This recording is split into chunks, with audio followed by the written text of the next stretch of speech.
പോലീസിനെ കുറെ വെല്ലുവിളിച്ചെന്നുള്ളത് അയാളുടെ ഒരു തോന്നലാണ്. പോലീസ് അത് പിന്നെ ആയെങ്കിൽ ഒരു പരിധി വിട്ടിട്ട് വളർന്നെന്ന് അയാൾക്കൊരു തോന്നലുണ്ടെന്ന് കരുതിയത് മനസ്സിലായപ്പോൾ തന്നെ പോലീസ് അയാളെ നിയമപരമായി പൂട്ടാനുള്ള എല്ലാ നടപടികളും സ്വീകരിച്ചു. അതിന്റെ കൺക്ലൂഷൻ ഇന്ന് പുലർച്ചയ്ക്ക് നടത്തുന്നേ ഉള്ളൂ.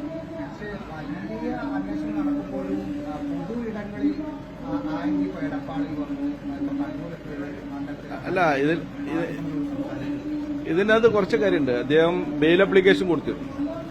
ബെയിൽ പരിഗണനയിലുള്ളപ്പോൾ സാധാരണ നിലക്ക് ബഹുമാനപ്പെട്ട കോടതികളുടെ തീരുമാനം കഴിഞ്ഞതിന് ശേഷം മാത്രമേ നമ്മൾ സാധാരണ ഇടപെടാറുള്ളൂ. കോടതി കഴിഞ്ഞ ദിവസമാണ് ബെയിൽ റിജക്ട് ചെയ്തിരിക്കുന്നത്, ആന്റിസിപ്പേറ്ററി ബെയിൽ.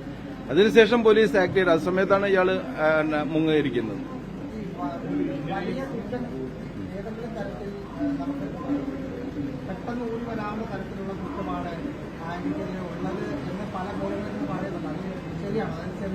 അല്ല, അയാൾ ചെയ്തിരിക്കുന്ന എന്ത് കുറ്റമാണെങ്കിൽ അതിനുള്ള രീതിയിലായിരിക്കും ചെയ്യുന്നത്. പക്ഷെ അത്ര പെട്ടെന്ന് ഊരി വരാൻ പറ്റുമോ എന്നുള്ളത് നമ്മൾ കണ്ടറിയേണ്ടതാണ്.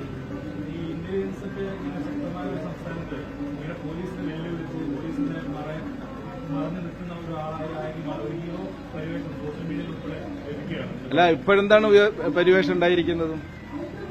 അതായത് അതിനൊരു താൽക്കാലികമായിരിക്കുന്ന ഒരു ഷോ മാത്രമല്ല ഈ പോലീസിനെ വെല്ലുവിളിക്കുക എന്ന് പറഞ്ഞു കഴിഞ്ഞിരിക്കുകയാണെങ്കിൽ സമൂഹത്തിനെ വെല്ലുവിളിക്കലാണ്. പോലീസ് എന്ന് പറയുന്നത് സമൂഹത്തിൽ നിന്നും വേർതിരിക്കുന്ന ഒരു ഇൻസ്റ്റിറ്റ്യൂഷൻ അല്ല. സമൂഹത്തിന്റെ സുരക്ഷിതത്വത്തിന് വേണ്ടിയിട്ടും ജനങ്ങളുടെ ജീവനും സ്വത്തിനും കാത്തു സൂക്ഷിക്കുന്നതിന് വേണ്ടിയിട്ടാണ്. അത്തരം പോലീസിനെ വെല്ലുവിളിക്കുന്നതിൽ ആഹ്ലാദം കണ്ടെത്തുന്നുണ്ടെങ്കിൽ അത് സമൂഹത്തിനെ വെല്ലുവിളിക്കുന്നതിൽ ആഹ്ലാദം കണ്ടെത്തുന്നതാണ്. ഞങ്ങൾ ഇത്തരത്തിൽ വെല്ലുവിളിക്കുന്നതിൽ ആഹ്ലാദം കാണുകയും അതിന് പോസ്റ്റിന് ലൈക്ക് ഇടുകയും കമന്റ് ഇടുകയൊക്കെ ചെയ്തിരിക്കുന്ന ആളുകളെയും പിന്നാലുണ്ട്. അല്ല, അയാള് ലൊക്കേഷനുകൾ പലയിടത്തു നിന്നും മാറി മാറി നടക്കുകയായിരുന്നു. പക്ഷേ അയാൾ പോകുന്ന മാറലുകളൊക്കെ ഞങ്ങളുണ്ടായിരുന്നു. പക്ഷെ ഞങ്ങളൊരു കാര്യമുണ്ട്, ഞങ്ങൾക്ക് ബഹുമാനപ്പെട്ട ആഭ്യന്തരമന്ത്രിയുടെ കൃത്യമായിരിക്കുന്ന നിർദ്ദേശമുണ്ട്. ഒന്ന്, ഇയാളെ പിടിച്ചിരിക്കണം. രണ്ട്, ഇതൊരു നമ്മളുടെ ഒരു ഹ്യൂമൻ റൈറ്റ്സ് വയലേഷനോ നിയമപരമല്ലാത്ത ഒരു രീതിയും ഫോളോ ചെയ്തത്.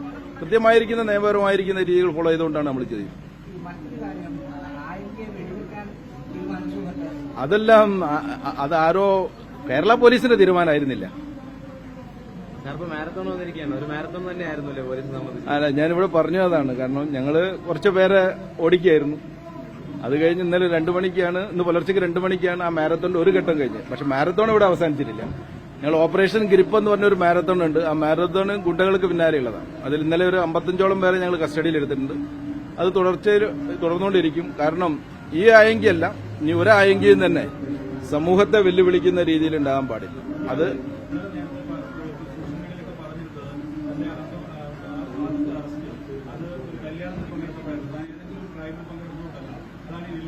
അയാൾ പറയുന്ന കല്യാണം എന്ന് പറയുന്ന ഒരു കാറ്റ് എന്ന് പറയുന്ന ഒരു ഗുണ്ടൻ ഒരാളതാണ്. അയാൾ പറഞ്ഞു ഞാൻ അയാളെ കല്യാണം ക്ഷണിച്ചിട്ടില്ല എന്നല്ല. ഇവിടെ ചില ഗുണ്ടകള് അവരുടെ ഗാങ്ങിനൊക്കെ ചേർന്നുകൊണ്ട് ബർത്ത്ഡേ പാർട്ടി നടത്തുക, അത് സോഷ്യൽ മീഡിയയിൽ ഇടുക, അതൊരു ഹീറോയിസം ആകും മാറുക. എന്നിട്ട് യങ്സ്റ്റേഴ്സിനെ തെറ്റിദ്ധരിപ്പിക്കുക, അല്ലെങ്കിൽ അവർ അതിലൂടെ തന്നെ ആളുകളിൽ ഒരു വലിയ ക്ലൗഡ് സമൂഹത്തിൽ സൃഷ്ടിക്കുക. ഇത്തരം കാര്യങ്ങൾ കാണാറുണ്ട്. അതേപോലെ ഒരു ആക്ടിവിറ്റിയിൽ പെട്ടിരിക്കുന്നതാണ് ഇവർ ചെയ്തത്. അത്തരം കാര്യങ്ങൾ സമൂഹ സുരക്ഷയ്ക്ക് നല്ലതല്ല. അത് നമ്മൾ നേരിടുക തന്നെ ചെയ്യും. അല്ല, അതൊരു ഹീറോ വർഷിപ്പ് ക്രിയേറ്റ് ചെയ്യാൻ വേണ്ടി ചെയ്തതാണ്. അപ്പൊ അതുകൊണ്ട് തന്നെയാണ് പോലീസ് ചെയ്യുന്നത്. ഞാൻ പറഞ്ഞല്ലോ, സിഐക്കെതിരെ വെല്ലുവിളിക്കുന്നു എന്ന് പറഞ്ഞു കഴിഞ്ഞാൽ സമൂഹത്തിന്റെ സുരക്ഷിതത്വം ഏൽപ്പിച്ചിരിക്കുന്ന ഒരു പോലീസ് ഉദ്യോഗസ്ഥനെയാണ് വെല്ലുവിളിച്ചിരിക്കുന്നത്. ആ വെല്ലുവിളി ഒരു കാരണവശാലും അനുവദിക്കാൻ പാടില്ല. ഇത് തന്നെയാണ് ഞങ്ങളെ ബഹുമാനപ്പെട്ട ആഭ്യന്തരമന്ത്രിയും പറഞ്ഞിരിക്കുന്നത്. അത്തരം വെല്ലുവിളികൾ ഒരു കാരണവശാലും കേരളത്തിൽ അനുവദിക്കില്ല.